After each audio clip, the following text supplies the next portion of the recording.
Good morning, good morning, good morning. Buenos dias, mi gente. Yo. Welcome to Daily Discipline number 203.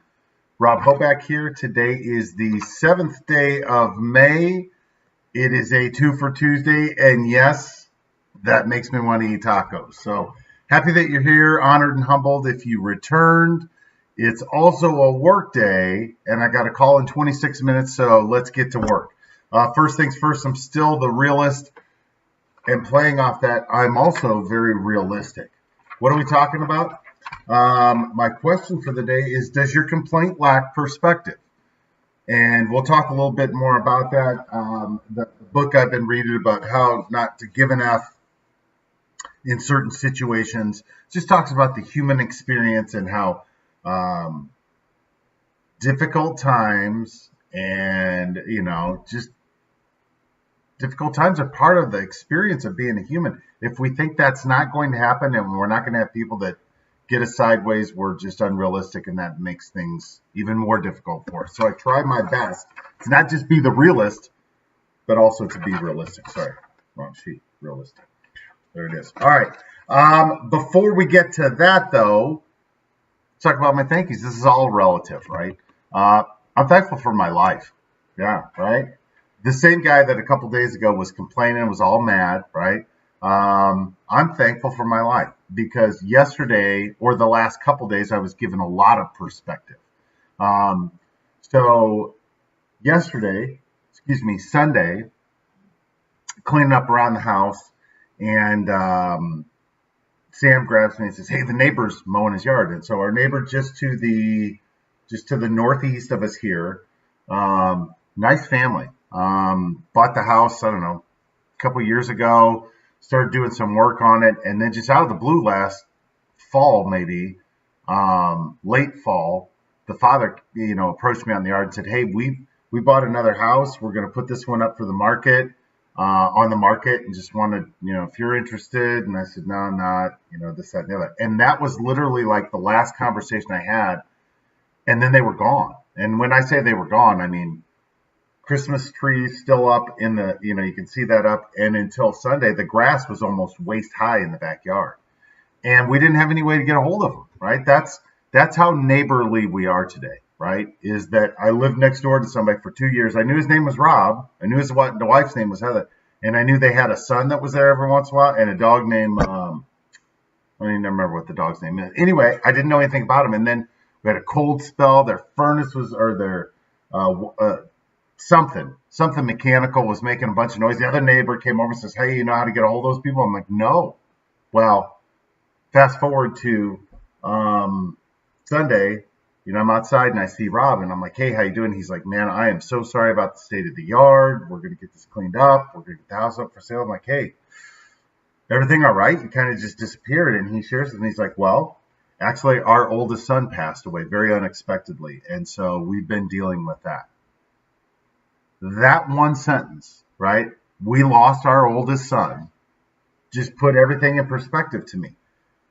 Do you think if you were burying your oldest son and you had two properties that you'd be really worried about the male at one? And I mean, when he tells me that, it put everything in perspective. Why his yard looked the way that it did, why his furnace was making noise for a couple days and nobody heard about it, why their Christmas tree was still up, why a storm passed through town and knocked some leaves down and they weren't there to pick them up. They were distracted.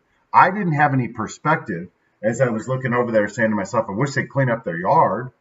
How could you just leave your property like this?" Blah, blah, blah. Thinking all these thoughts in my head, having no idea what was on the other side of that conversation. So that was just one conversation, right? And again, for those of you who come here often, you saw how upset I was about some just nonsense in my life, right? So then yesterday I was able to have some breakfast with my dad before he left town, and go pick him up from the tire shop. He's getting some work done, some tire work done on his camper before they head out. And just, my dad's an old man, right? Like, so he's just complaining, blah, blah, blah, blah, just doing what people do, right? Complaining. And I made a little joke about it. I'm like, my life would be a whole lot better if everybody just did things exactly the way I wanted, the moment that I wanted, never impose their will on anything. And everybody kind of joked and like, oh, that's not how it happens. But like, isn't that how we complain though? And I wasn't taking a shot at my dad. I'm saying we all do it, right? We all just think about it the next time you catch yourself, the next time you're complaining about something. Be like, is this really even worth complaining about? Or am I just complaining to complain? So that gave me some more perspective of how we love to complain about how difficult our life is, right? And as I sat there with my dad, I'm like, it's kind of comical that we're sitting here at a nice restaurant that's air conditioned, eating food that none of us like. There's not one of the three people that were at that meal that would have died had we not eaten. We could have not eaten for a week and we still would be close to death, right? Or anywhere near death. But, we're complaining about it. Complaining about replacing tires on a mobile home, right? A true mobile home. My dad's got a camper that is his mobile home, right? He takes it wherever he goes. That thing's nicer than most houses that I lived in, up until I was in my 30s, right? And so and beautiful truck, all this stuff. But yet there's always something to complain about, right? So, I see this situation with my neighbor. I see this situation with my father. Then I'm, here working, and I get a phone call from the school, and Stan had fallen down, got in the mud. So I went to school and I took his clothes, and I was like, why don't I just wait here while you're changing? And I start chatting with the administrative assistant there. Nice lady, right? And she's like, hey, Rob, what is it that you do? Because everybody always wants to know that, right? Because I'm usually dressed like this. I'll have a pair of shorts and some flip-flops, but it's clear that I'm pretty casual. But let's just be honest, it's also clear to most people that I've got more resources available to me than other people too, right? And so the reason I bring that up is it's a very common question, like, what do you do? And so I explained to her my job, right? And she's like, oh my gosh, you get to travel, right? And so I'm like, oh yeah, we're talking about it. And I told her, I said, up until last year, I used to go to Canada 2-3 times a year. And I would complain about it every time. What a waste to go to Canada for that little piece of business we have up in Canada. Forgetting the fact that I'm getting to go to another country. Again, same thing that we've talked about before. It's not like I'm flying middle seat of, Spirit Airlines and I can't check a bag. I'm flying American Airlines, that's the company's paying for, generally I get upgraded to a nicer seat, I then hop in a car. I don't pay for anything, while I'm doing it. But yet I would complain about going to Canada. If you'd have told Steak and Shake Rob back in the day, be like, hey, bro, you're going to get to go to Canada a couple times, stay in one of those nice hotels, eat nice dinners. Like, sign me up. Sign me up. I don't care what else comes with it, right?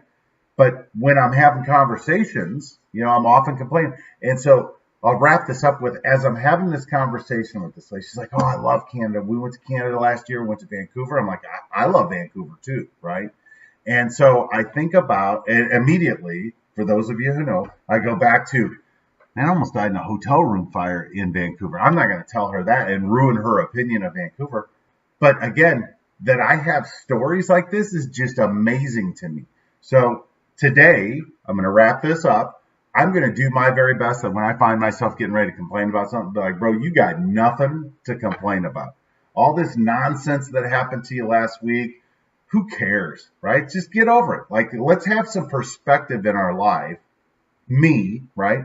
And the next time I think that, woe is me, my life's so difficult, everybody's out to get me, boo, effing who, hopefully Aunt Barb will be like, bro, it's all good. You got this.